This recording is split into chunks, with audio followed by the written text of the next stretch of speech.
Hello, gorgeous. Happy Tuesday. It's Bex with another Tune Up Tuesday, here to tune your heart to the frequency of love. And this is a bit of a take two. My take one, something happened. So I am back to talk about who is the top authority in love. Who's the top authority in your love life?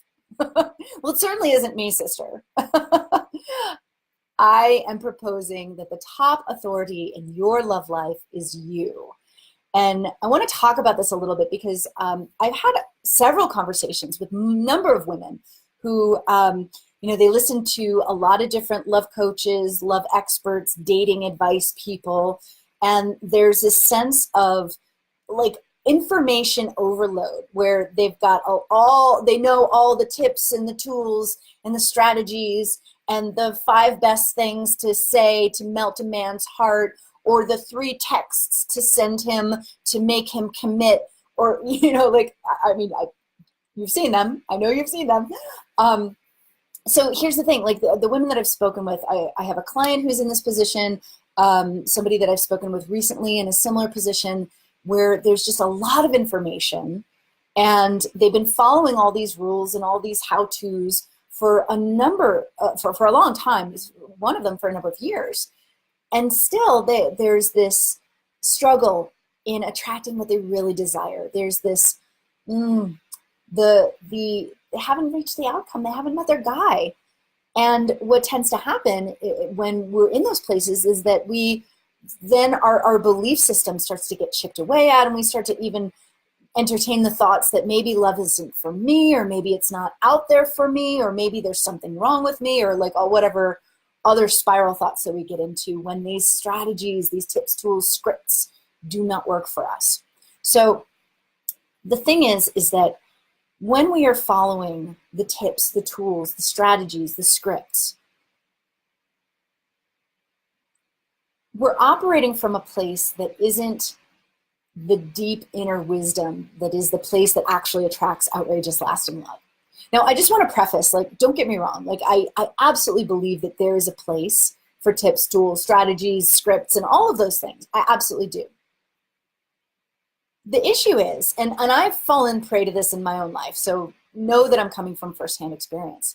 The issue is that when we have been on a journey to attract love or whatever it is that we're calling in, and we have yet to acknowledge the result, or we feel like we have not achieved the result that we desire, we haven't met him, then we start to lose faith in ourselves. We start to lose faith in our own journey, our own knowing, our own path, and we get really tempted to believe that there is one person out there, or maybe multiple people out there, that have the answer, that have the magic fix, that have the thing to say to make this guy commit to you, or whatever it is that they're promising.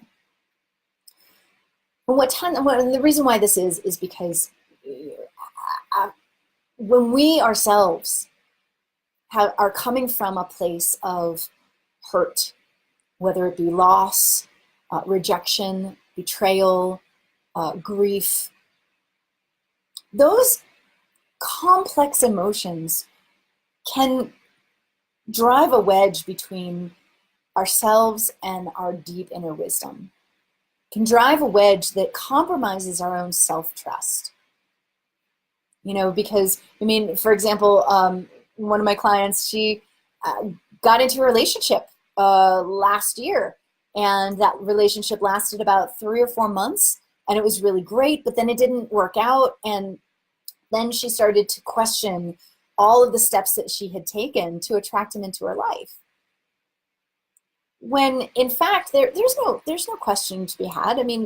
He may not have been her forever guy, but there's so much information, there's so much richness in that experience. There's nothing wrong there, right? But when it doesn't result in the outcome that we absolutely desire, we start to place judgment, we start to feel like it's wrong, and then we start to make ourselves wrong, and we start to lose trust with our own decision-making process. And then we start to look outside of ourselves for the answers. And golly, do I know that pattern, my goodness. But the truth is that there is nobody out there, there's no one coach or mentor or guide that can tell you exactly what you need. So I really want you to hear that, because I think that, this is coming up. I know a friend of mine just spoke about this recently in her live stream, and this comes up, is that, oftentimes when we've lost our trust with ourselves, we're looking for concrete answers outside of ourselves.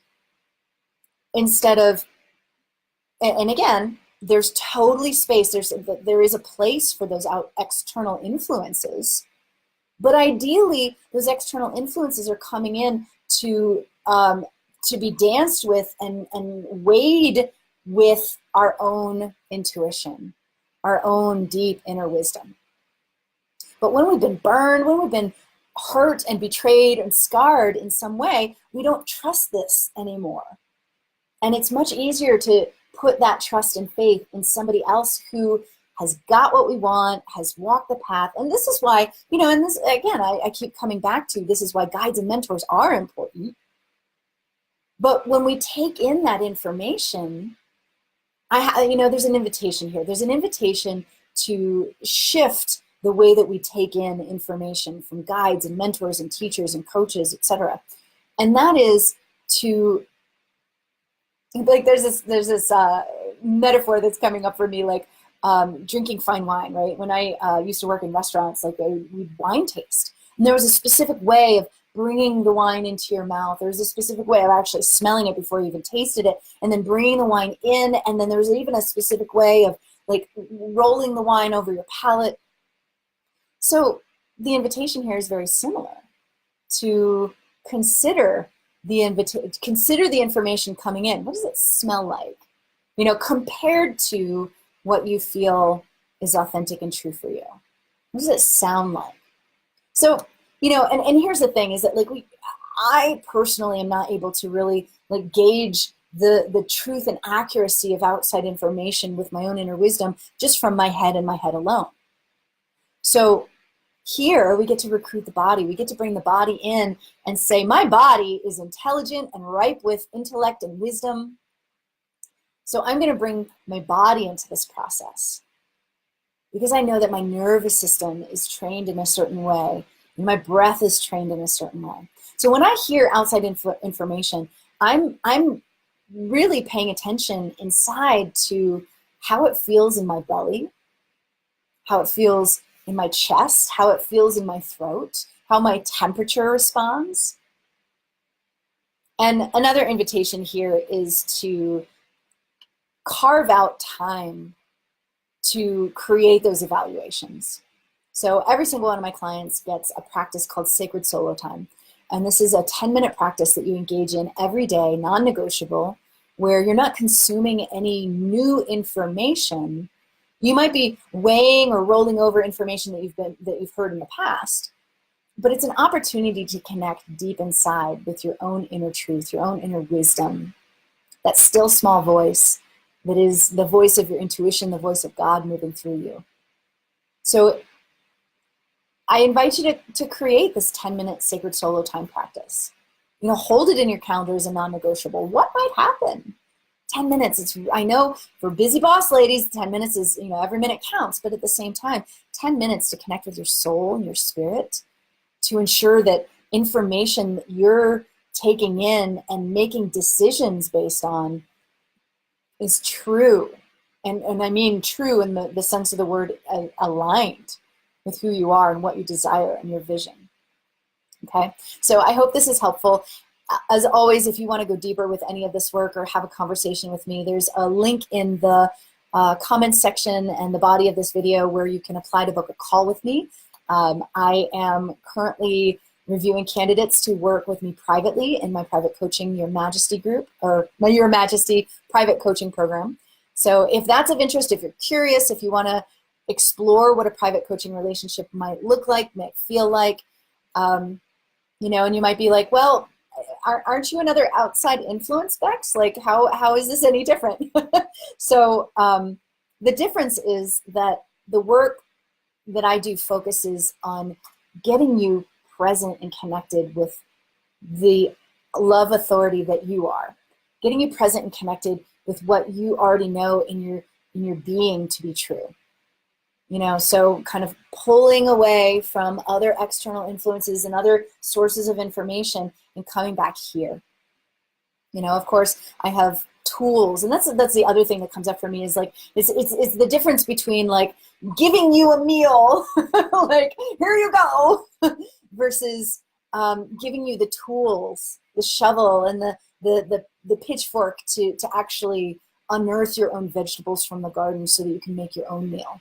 So I hope that makes sense. But anyway, thank you so much for joining me today. I hope you have a beautiful Tuesday, and I'm here every Tuesday at 1 p.m. Pacific, 2 p.m. Mountain, 3 p.m. Central, 4 p.m. Eastern. And if you have any questions about love attraction, I'm always happy to answer them in a Tune Up Tuesday or on one of these calls. So I can't wait to connect with you, and I'll see you again soon. Bye.